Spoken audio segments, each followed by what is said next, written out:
Aos teus pés estou, o meu mundo pereceu. Planos tão humanos não eram afins aos teus, por isso estou vazio. Eu vou, um vaso que não sabe o seu fim.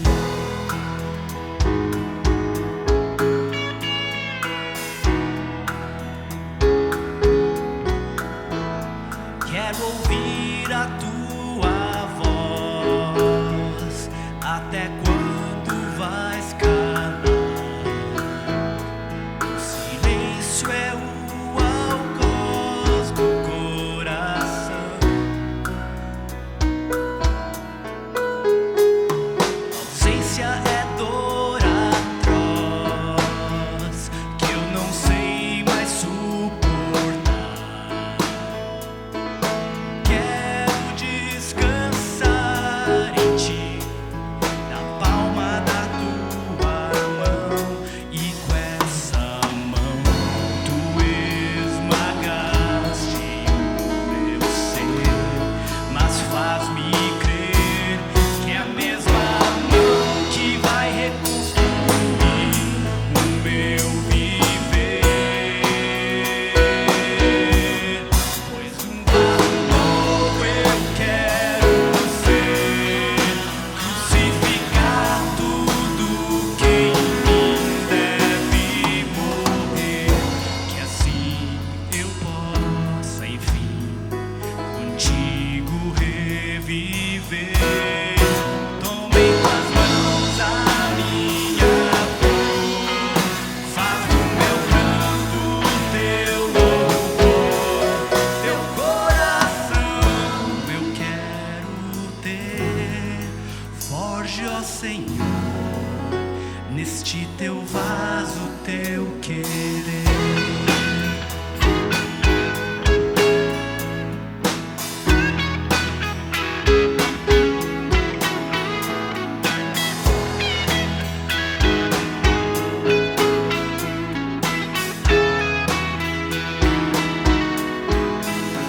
Mas mesmo assim eu vou cantar e com este canto proclamar a fidelidade do meu Pai, a alegria em meio aos ais, cantar o bem que em meio à dor tem me feito, Senhor,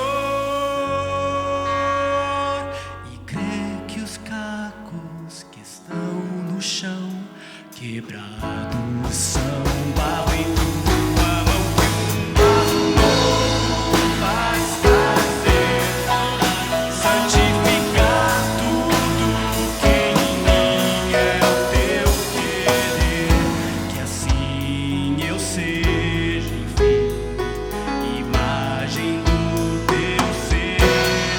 Faz da minha vida, ó Senhor, mas um vazio ao teu dispor. Meu coração vem preencher. Verte, ó Senhor, neste teu vaso teu viver.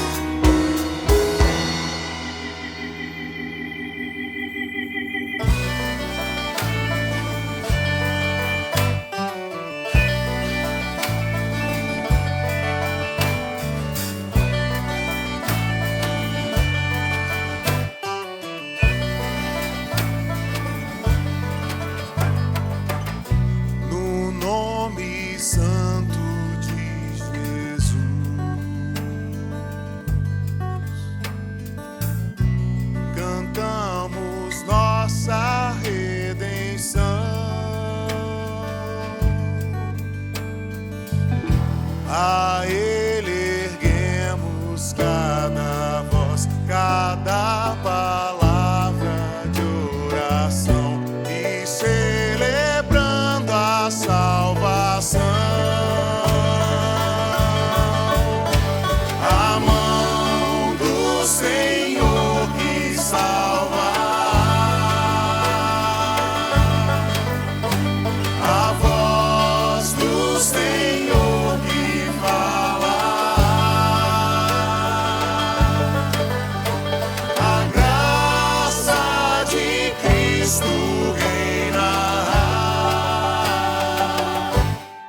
sobre nós.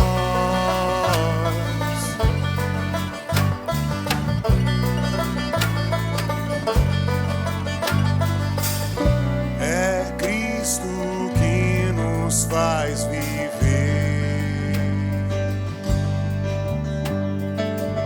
Seu sopro aquece o louvor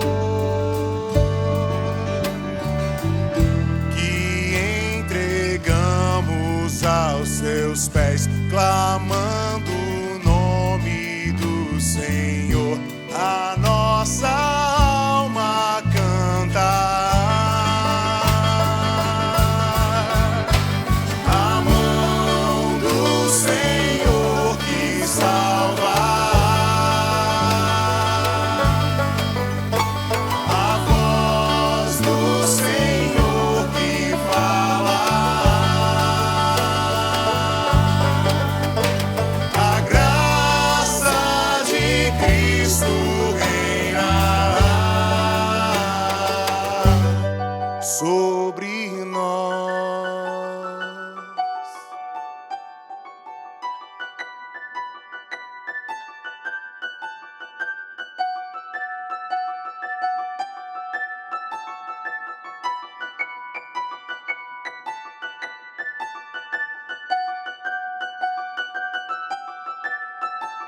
A mão do Senhor que salva, a voz do Senhor que fala, a graça de Cristo reina sobre nós.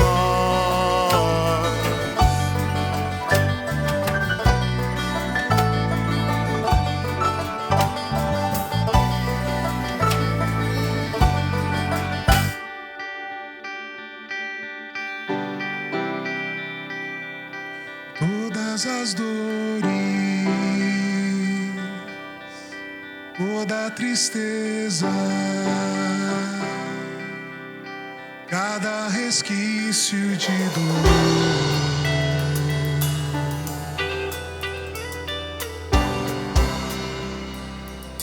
cada pegada, vidas marcadas, te entregamos, Senhor. Nós ouvimos teu convite, quebrantados por tua graça, ansiamos por tua voz. Vinde a mim todos vós que estáis cansados, vinde vós que estáis sobrecarregados, lançai fora o medo, lançai fora toda dor.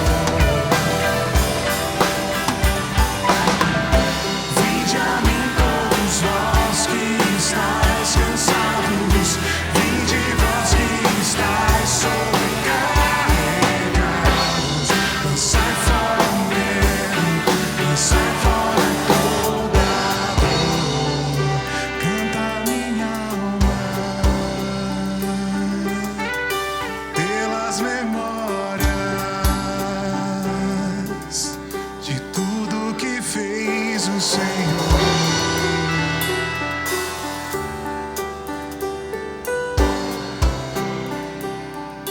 Pranto em dança, choro em riso, vivemos por teu amor. Nós ouvimos teu convite, partilhamos o banquete que a alma satisfaz. Vinde a mim todos vós que estáis cansados, vinde vós que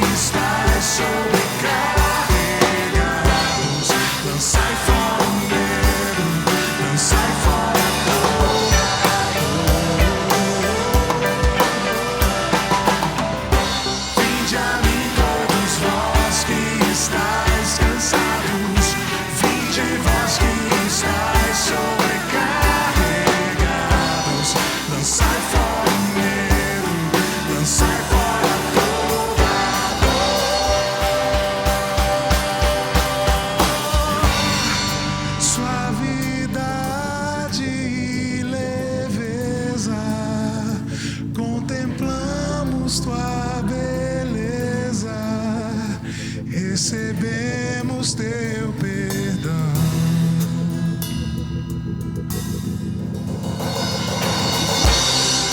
Se descansam nossas almas, somos pregos em tuas palmas, que concedem redenção.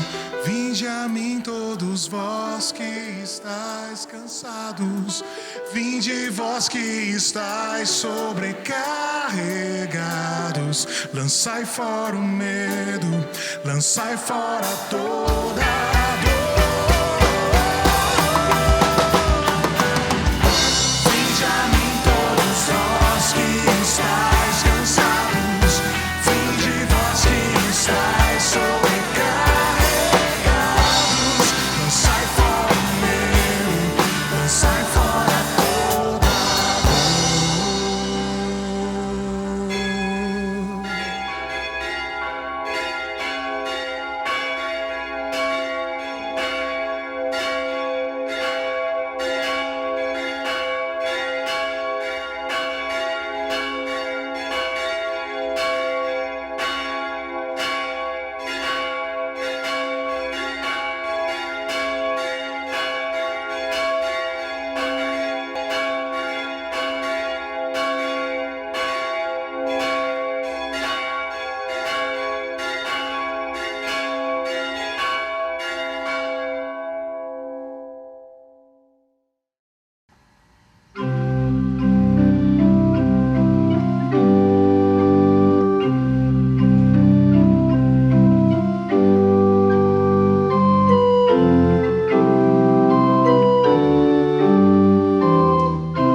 Olá, gente querida, amados em Cristo Jesus, boa noite a você. Mais uma vez nós nos encontramos em culto, em louvor e adoração ao Senhor, neste domingo, 26 de julho. E eu quero saudá-los com a palavra que é lema para esta nova semana, que vem do Evangelho de João, capítulo 6, o verso 68 e 69. Na verdade, é uma palavra de Pedro que reage a uma pergunta que Jesus lhes faz, depois que da sua longa fala sobre o pão da vida e a necessidade que temos de acolhê-lo como pão da vida em nosso viver diário, as pessoas começam a ir embora e ele pergunta aos seus discípulos: vocês também querem ir? E aí Pedro responde e diz: Senhor, para quem iremos? Tu tens as palavras da vida eterna e nós cremos e sabemos que tu és o Santo de Deus. Para quem nós iremos? Eu creio que sempre de novo nós temos essa oportunidade do encontro como corpo de Cristo, como igreja de Jesus que somos, buscando juntos a presença do Senhor. Porque também nós não temos para onde ir. Quem tem algo relevante, definitivo, verdadeiro para nos dizer. Porque Jesus, Ele mesmo, é o caminho, a verdade e a vida. Ele não só diz coisas verdadeiras, Ele é a revelação do Pai eterno. Ele é toda a verdade. E Pedro percebe isso já nesse tempo que ele caminha com o Senhor. Tu tens as palavras da vida eterna. Não temos para onde ir. Também nesta noite, neste culto, queremos colocar os nossos ouvidos nesta sua palavra preciosa, permitir que Ele fale conosco, revele-se a nós, revele a sua vontade a nós. E também queremos assim interceder e pedir que o Senhor nos abençoe nesse tempo que estamos reunidos em nome do Pai, do Filho e do Espírito Santo. Vamos orar assim como você está aí na sua casa, feche seus olhos. Querido e amado Senhor, queremos te agradecer por esse dia de descanso, este domingo. Obrigado também pela oportunidade que temos mais uma vez de santificar este dia, de separá-lo para juntos, Senhor, ainda que de forma virtual, ainda que distantes fisicamente, nos encontrarmos como corpo de Cristo que somos. Porque o Senhor promete estar entre nós, onde 2 ou 3 estiverem reunidos em meu nome, ali estou no meio deles, é a tua promessa e o Senhor é fiel. Vem nos abençoar, Senhor, nesse tempo de culto, nos abençoar com tua palavra, com o louvor, com a comunhão com os familiares à nossa volta, com a tua presença em nossos corações. Senhor, que tua bênção seja derramada sobre nós. Como diz o salmista, ali onde os irmãos estão reunidos, ali o Senhor ordena a sua bênção. E esta é a nossa expectativa e o nosso clamor. E assim nós oramos e desde já te agradecemos, em nome de Jesus, que é nosso Senhor e Salvador. Amém. E queremos começar cantando e louvando com um hino conhecido, Teu Povo, que diz no seu início, é o Teu povo aqui presente.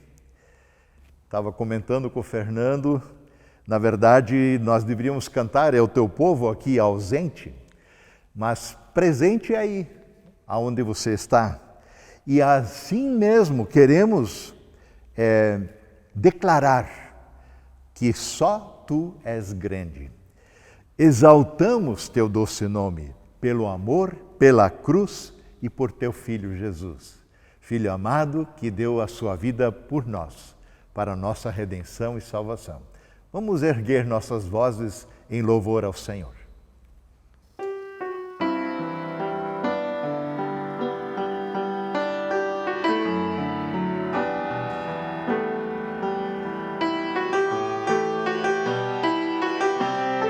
Cantamos a Teu povo.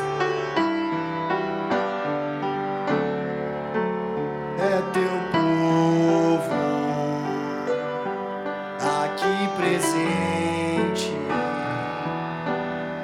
todos numa só voz declarando que só Tu és grande, exaltamos teu doce nome, pelo amor, pela cruz, por teu filho Jesus, pois és santo, sim, és digno de louvor e de ser adorado. És bondoso, Pai querido, dentre todas as coisas tu és verdadeiro, Senhor. É teu povo aqui presente, todos numa só voz declarando que só tu és grande, exaltamos teu doce nome, pelo amor, pela cruz, por teu filho Jesus, pois és santo, sim, és digno de louvor e de ser adorado. És bondoso, Pai querido, dentre todas as coisas tu és verdadeiro, Senhor.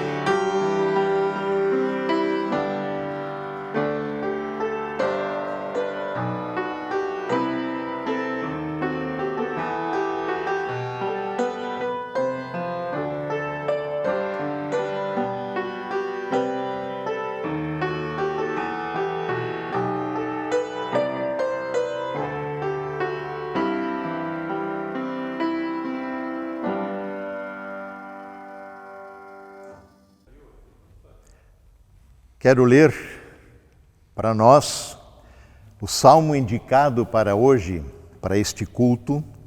É um pedaço do Salmo 119, os versos 129 a 136. Eu leio acompanhe essa leitura em espírito de oração. Coloque-se diante do Senhor com as palavras e a oração desse salmista, que diz: os teus testemunhos são maravilhosos, por isso lhe obedeço. A explicação das tuas palavras ilumina e dá discernimento aos inexperientes. Abro a boca e suspiro, ansiando por teus mandamentos. Volta-te para mim e tem misericórdia de mim, como sempre fazes aos que amam o teu nome. Dirige os meus passos conforme a tua palavra. Não permitas que nenhum pecado me domine. Resgata-me da opressão dos homens, para que eu obedeça aos teus preceitos. Faze o teu rosto resplandecer sobre o teu servo e ensina-me os teus decretos. Rios de lágrimas correm dos meus olhos, porque a tua lei não é obedecida. Nós, muitas vezes, também como salmista, temos deixado de lado a vontade do Senhor. E como ele se entristece por isso, nós igualmente. Por isso confessamos a ele o nosso pecado. Aí, onde você está, declara isso para ele. Senhor, perdoa-nos, porque tantas vezes também nós, Senhor, temos nos afastado da Tua vontade. Tua vontade que é perfeita, santa, justa e que é a melhor coisa para a nossa vida. Senhor, dá-nos essa percepção também em nosso coração de que carecemos da Tua preciosa graça cada dia da nossa vida. Senhor, perdoa-nos, purifica-nos pelo Teu precioso sangue, sangue vertido na cruz, para nos salvar, para nos resgatar. Por isso Te louvamos e bendizemos. Em nome de Jesus. Amém. Cantamos mais um hino. Buscai em primeiro lugar o reino de Deus e todo mais vos será acrescentado.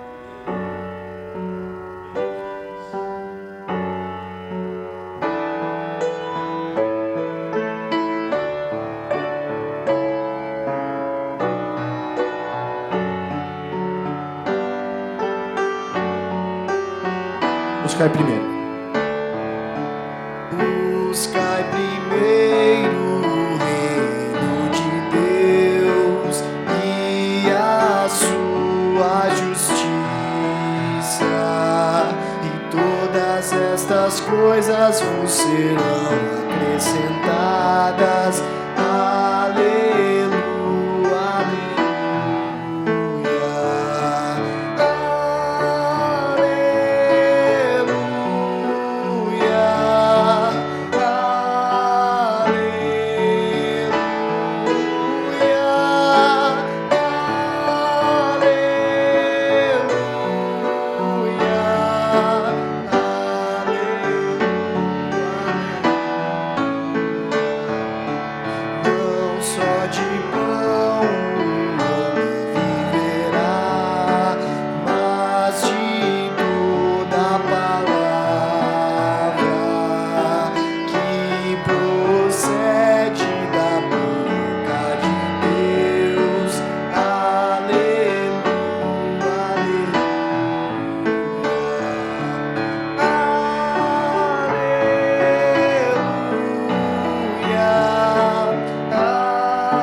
O contexto no qual nós vivemos já nos é mais do que conhecido.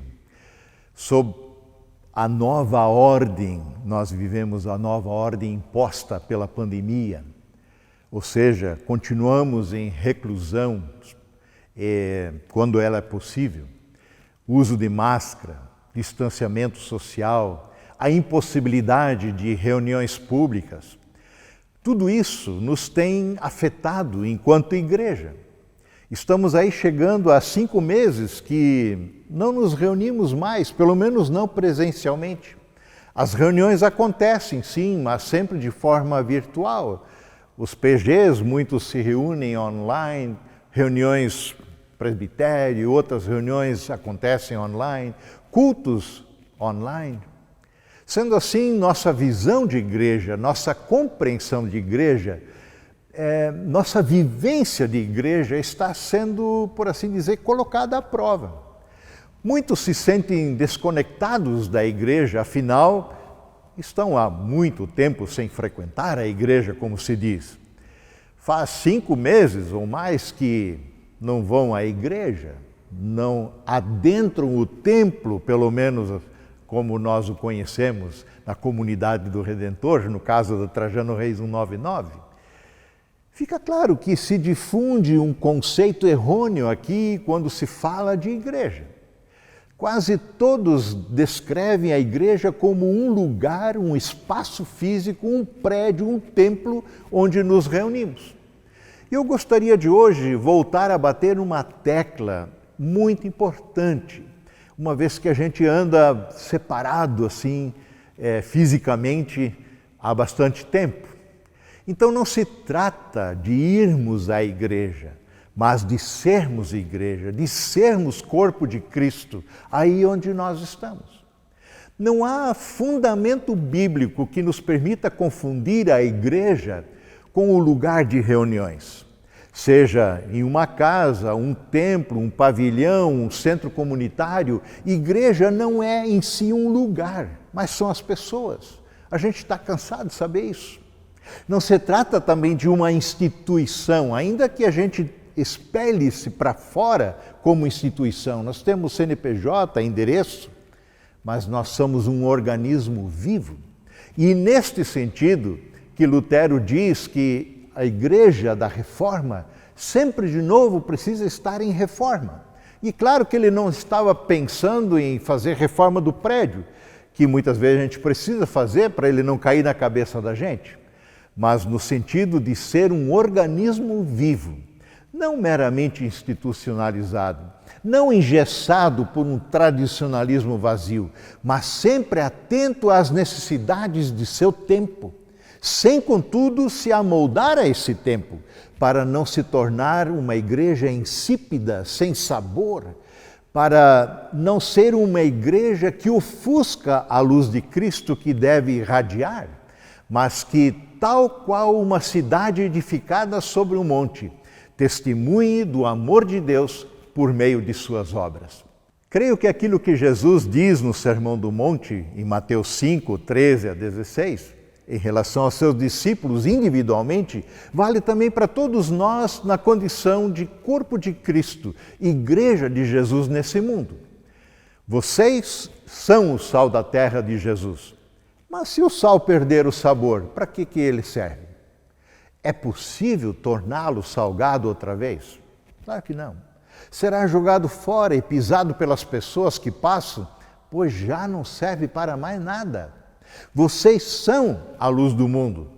É impossível esconder uma cidade construída no alto de um monte. Não faz sentido acender uma lâmpada de Jesus e depois colocá-la sob um cesto, debaixo de um balde. Pelo contrário, ela é colocada num pedestal, no velador, de onde ilumina todos que estão na casa. Da mesma forma, suas obras devem brilhar, para que todas os vejam e louvem seu Pai que está nos céus. A palavra grega para igreja no Novo Testamento é eclésia, e significa literalmente chamado para fora. E de modo concreto, também significa portanto, uma reunião popular, uma assembleia, uma reunião de pessoas livres, enfim, uma igreja. Assim, a igreja é formada por aqueles que são chamados para fora deste mundo e que se comprometeram suas vidas com o senhorio de Cristo. É a reunião daquelas pessoas que já não pertencem mais a esse mundo, já que se submeteram ao Senhor Jesus, não se submetem mais à ordem desse mundo e ao seu príncipe, Satanás, com seus valores. Mas ainda assim, como cidadãos do reino de Deus que somos, nós não fomos retirados deste mundo. Pelo contrário, nós nos importamos com esse mundo, porque nós sabemos, como igreja que somos, nos sabemos inseridos nesse mundo como sal da terra e como luz do mundo. Na sua última e grande oração, a oração sacerdotal de Jesus, quando o Senhor intercede por nós, seus discípulos, sua igreja, ele deixa muito clara a nossa relação com esse mundo. Lá em João 17, verso 13 seguinte, Jesus ora e diz: agora eu vou para a tua presença, Pai. Enquanto eu ainda estou no mundo, eu digo essas coisas para que eles tenham plena alegria em si mesmos. Eu lhes dei a tua palavra, e o mundo os odeia, porque eles não são deste mundo, como eu também não sou. Não peço que os tires do mundo, mas que os protejas do maligno. Eles não são do mundo, como eu também não sou. Consagra-os na verdade, que é a tua palavra. Assim como tu me enviaste ao mundo, eu também os envio. Então, amados, nosso chamado é sermos igreja de Cristo no contexto desse mundo, nesta cidade. Em meio à pandemia, em meio a dificuldades financeiras que nos têm sobrevindo nesses tempos, há muitos, passando muita necessidade, em meio às doenças e mortes, em meio às inúmeras tentações e desafios que enfrentamos no dia a dia da vida nesse mundo. A vida dos primeiros cristãos também não foi fácil, nada fácil, e acho que muito pior do que a nossa. A gente meio que chora de barriga cheia muitas vezes. O evangelho que receberam de Cristo, O Cristo do Evangelho que acolheram em suas vidas os colocou na contramão do mundo da sua época. E esse Evangelho, vivido na prática, entrou em rota de colisão com a religiosidade judaica, mas também bateu de frente com os pressupostos filosóficos e culturais greco-romanos. E esses primeiros seguidores de Jesus logo foram perseguidos, expulsos das sinagogas, suas casas de orações, rejeitados pelos próprios familiares, enfrentaram necessidades financeiras, foram maltratados pelo império, mortos em espetáculos públicos. A Igreja de Cristo surge como um projeto fadado ao fracasso. Quem de sã consciência embarcaria em algo assim? Quem de livre e espontânea vontade se sujeitaria a perder tudo, a perder a própria vida por causa do amor de Cristo? Aqueles primeiros seguidores de Jesus tinham tudo para terem desaparecido, ainda no primeiro século, mas eles permaneceram fiéis ao seu Senhor e Salvador. E eles resistiram corajosamente contra as intempéries da vida.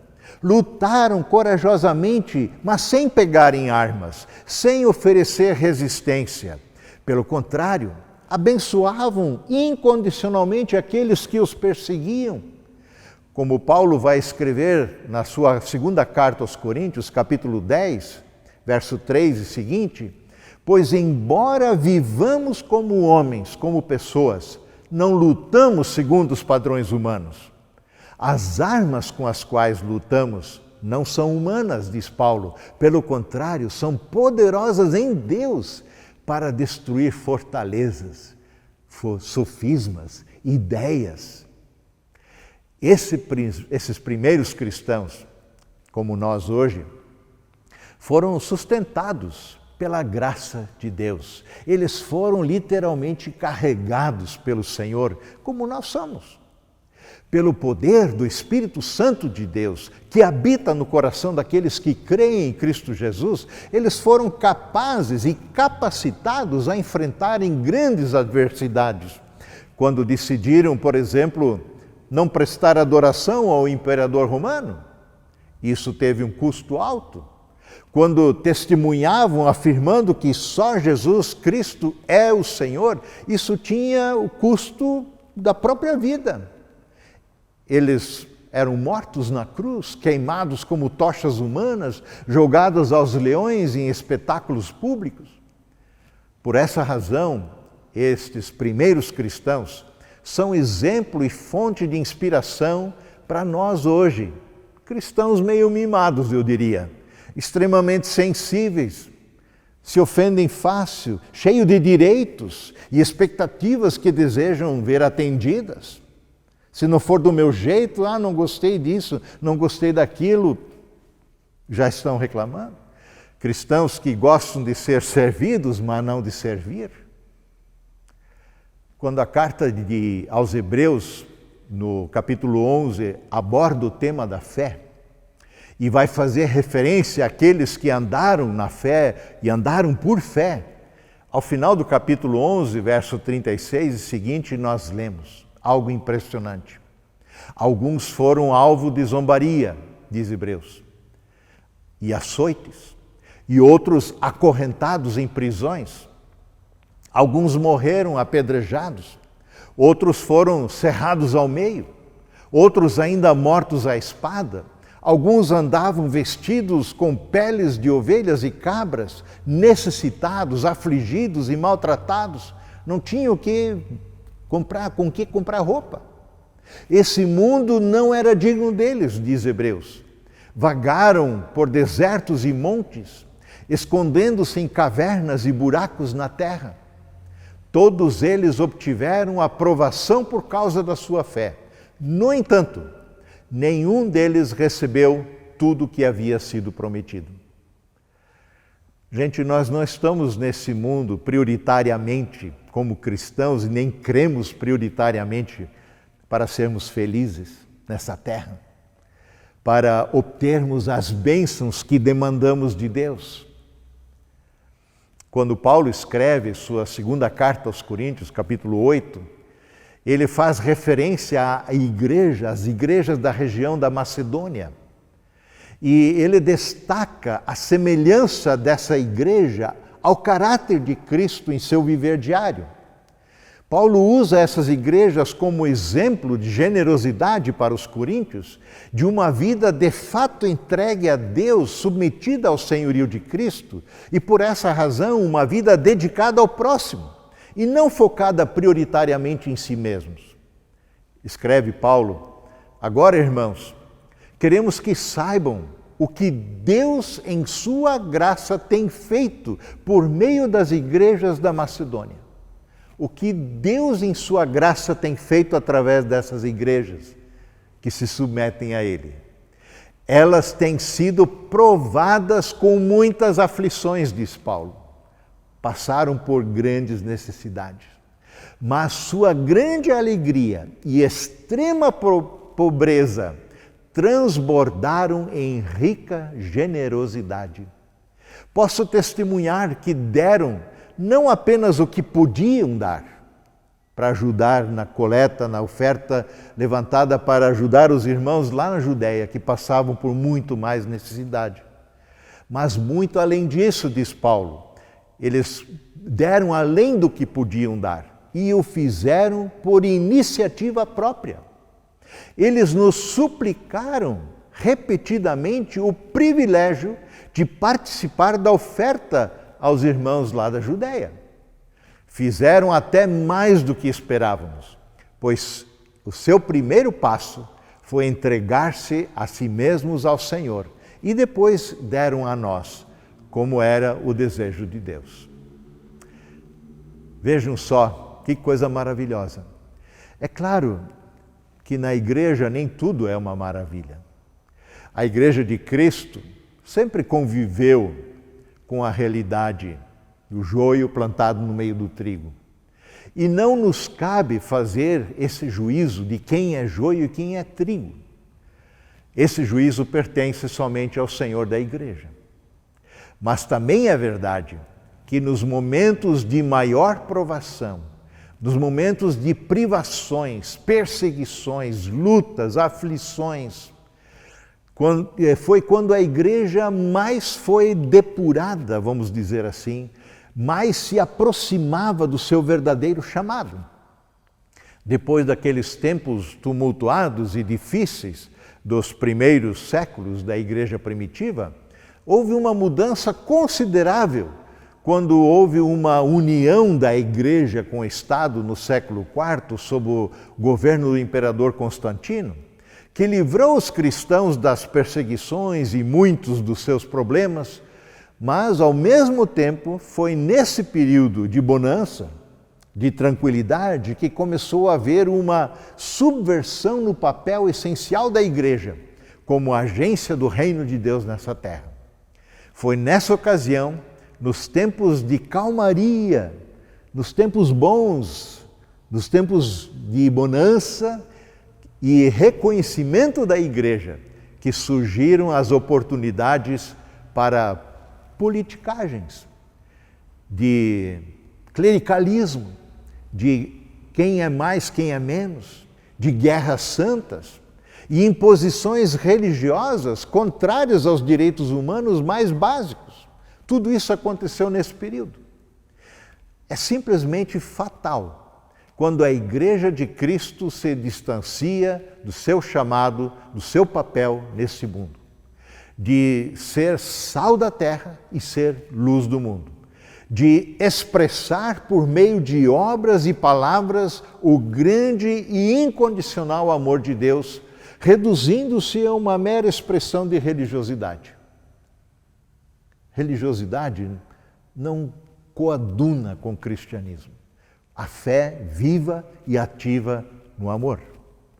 Agora, ali onde a chama do amor genuíno de Deus e a chama genuína desse amor em direção ao próximo continuam acesas, apesar de uma história de 2000 anos de um cristianismo também conturbado e cheio de problemas, Afinal, a Igreja de Cristo é formada por homens e mulheres imperfeitos, mas ali onde o genuíno amor de Deus ardia no coração dos seguidores de Jesus, ali a verdadeira Igreja de Cristo produziu transformações impactantes.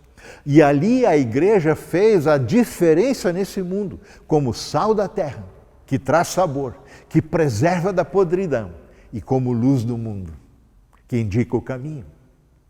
E isso aconteceu porque esses seguidores de Jesus renderam suas vidas nas mãos do Salvador como instrumento de amor e de justiça. A fé que é ativa no amor irradia as boas obras de Deus nas quais somos chamados a andar e as quais Deus de antemão preparou para que andássemos nelas, diz Paulo. Na sua carta a Tito, o apóstolo Paulo exorta, capítulo 1, para os puros todas as coisas são puras, mas para os impuros e descrentes nada é puro. De fato, tanto a mente como a consciência deles estão corrompidas. Eles afirmam que conhecem a Deus, mas por seus atos, por suas obras o negam. São detestáveis, desobedientes e desqualificados para qualquer boa obra. Somos Igreja de Jesus Cristo em nosso tempo, em nosso contexto, com pandemia e tudo, porque fomos alcançados pela preciosa graça de Deus em Cristo Jesus. Como Paulo segue escrevendo a Tito no capítulo 2, verso 11 e seguinte, ele diz: porque a graça de Deus se manifestou salvadora a todas as pessoas.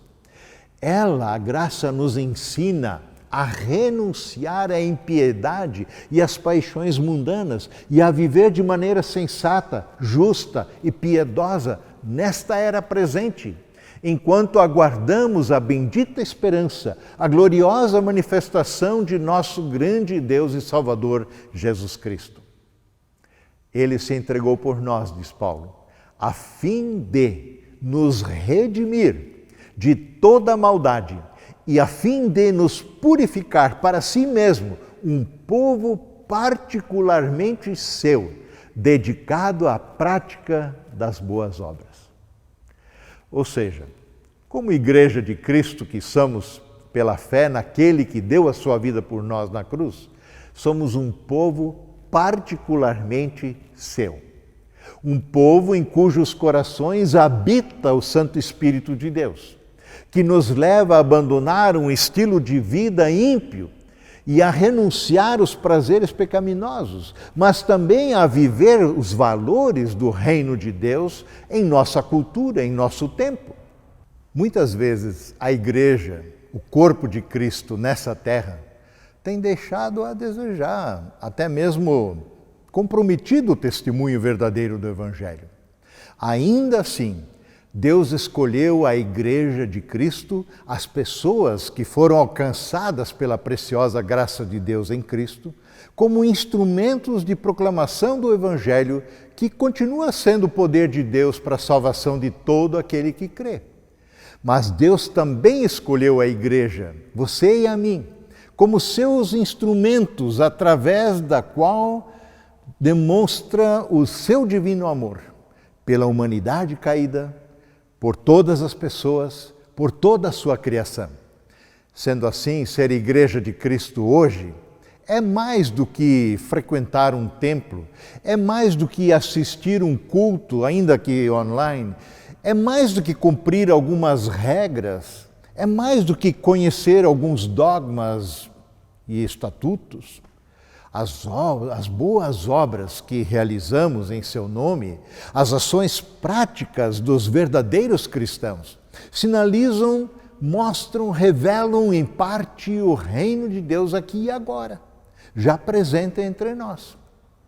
Reino esse que chegou perto de nós, que nos visita na pessoa de Cristo, inaugurado por sua presença entre nós, presença do Rei Jesus, porque onde está o Rei, ali está o seu reino, mas cuja consumação desse reino vai acontecer quando o Senhor voltar. Igrejas saudáveis são aquelas que encontram então o equilíbrio em cultuar a Deus, por um lado, submetendo-se constantemente à sua preciosa palavra, mas que também levam o amor do Senhor ao próximo e o amor ao próximo a sério. Levam esse amor às últimas consequências. Igrejas saudáveis e relevante no seu tempo é aquela que proclama o Evangelho de Cristo a plenos pulmões, que fala e testemunha do grande amor de Deus por nós, provado na cruz do Gólgota, mas que também demonstra esse amor através de obras, de um amor prático pelas pessoas à nossa volta e pela criação como um todo. Sendo assim, cabe nos perguntar: temos cumprido com o nosso chamado em nosso tempo, de sermos igreja de Jesus Cristo hoje, em meio à pandemia, com tudo o que isso implica? Temos cumprido o nosso chamado de ser igreja nesse tempo específico, que Deus conhece muito bem, conhece e nos quer usar em meio a Ele? Ou temos sido uma igreja irrelevante, que, estando com as portas abertas ou fechadas, não faz nenhuma diferença nessa cidade? Termino com as palavras de Paulo, na sua segunda carta aos Coríntios, capítulo 5, versos 14 e 15. De qualquer forma, diz Paulo, o amor de Cristo nos impulsiona. Porque cremos que Ele morreu por todos, também cremos que todos morreram. Morremos para o mundo, mas vivemos para Deus. Ele morreu por todos, para que os que recebem a sua nova vida não vivam mais para si mesmos, mas para Cristo, que morreu e ressuscitou por eles. Ser impulsionado, como diz Paulo, é estar sob a influência de alguém que impulsiona. No caso, ele diz que é o amor de Cristo. Quando estamos sendo impulsionados pelo amor de Deus, que é derramado em nossos corações pelo seu Santo Espírito, andamos e vivemos sob a influência desse amor e passamos a irradiá-lo ao nosso derredor. Uma igreja assim não passa desapercebida, não, pois ela é como uma cidade edificada sobre um monte. Ela será vista, reconhecida, porque ela irradia o amor de Deus que chegou aos nossos corações pela fé em Cristo. Se amamos, é porque o Senhor nos amou primeiro. E esse é o nosso chamado. Façamos a diferença, sejamos a diferença, vivendo debaixo dessa preciosa graça de Deus, como igreja do Senhor Jesus. Amém.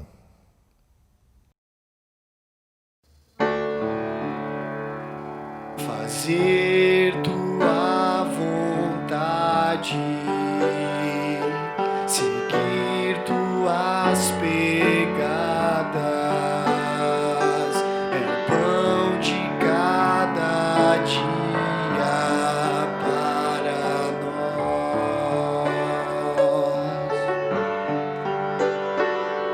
Servir em tua mesa, lavar os pés, cantando de alegria a ti, Senhor.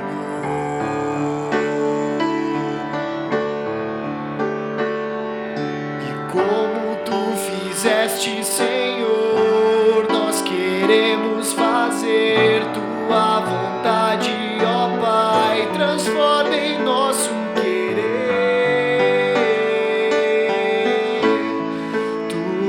vontade. E como tu fizeste, Senhor, nós queremos fazer tua vontade, ó Pai, transforma em nosso querer tua vontade.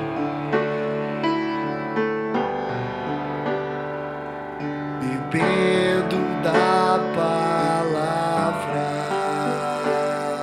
que torna a morte em vida, dá-nos alegria pra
Bem, queridos, chegamos ao final de mais um culto.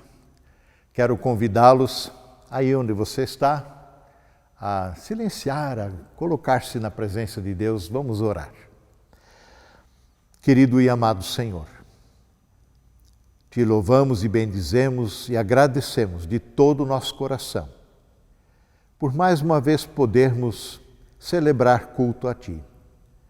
Ainda que não de forma presencial, o que muitas vezes lamentamos porque temos saudades uns dos outros, sentimos saudades do abraço, do aconchego, da proximidade, do compartilhar, do contar histórias, do interceder.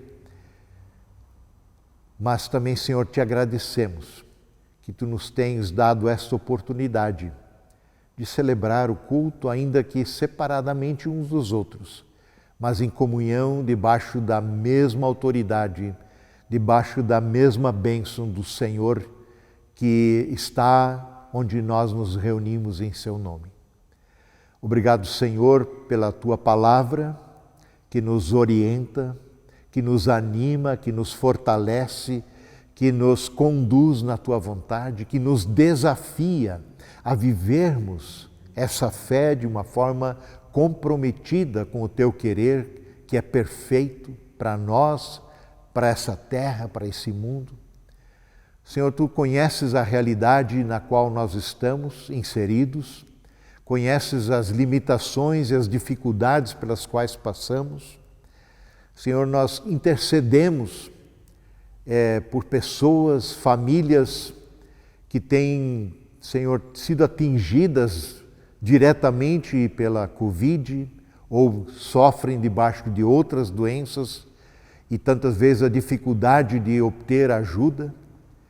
Nós intercedemos por aqueles que também passam necessidades financeiras, dá-nos olhos que enxerguem essas necessidades e um coração disponível para ajudar, para socorrer, para contribuir. Senhor, nós intercedemos por aqueles que passam por aflição e angústia, por desentendimento, talvez, no relacionamento em suas casas, por uma convivência intensa, próxima, no tempo de reclusão. Senhor, também traga ali a Tua paz em nossos lares, que Tua bênção, Teu amor se façam presentes, tangíveis, perceptíveis. Ajuda-nos a sermos também nesse contexto e para fora, ao nosso derredor, testemunha deste grande amor de Cristo que habita o nosso coração. Ajuda-nos a ser igreja, dá-nos criatividade para sermos igreja de Cristo nesse tempo. Senhor, para que possamos fazer a diferença nesse mundo, possamos viver inspirados constantemente pelo Teu Espírito Santo e pela Tua palavra, e assim desafiados e encorajados a cumprir com o nosso papel, o papel de sermos sal da terra e luz do mundo, ali onde estivermos. Senhor, também intercedemos por aqueles que têm estado na frente de batalha, médicos, enfermeiros, pessoas que têm expostas muitas vezes suas vidas a contágios. Senhor, continua dando ânimo a essas pessoas, alegria em servir no meio de demandas de tão grande porte. Senhor, assim, queremos tudo mais colocar diante de Ti e expressando assim o nosso desejo também e aquilo que vai no nosso coração, orando juntos a oração que o Senhor Jesus nos ensinou.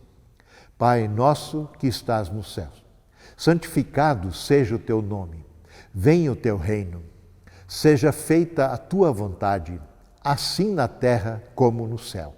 O pão nosso de cada dia nos dá hoje e perdoa-nos as nossas dívidas, assim como nós também perdoamos aos nossos devedores. E não nos deixes cair em tentação, mas livra-nos do mal, pois Teu é o reino, o poder e a glória para sempre.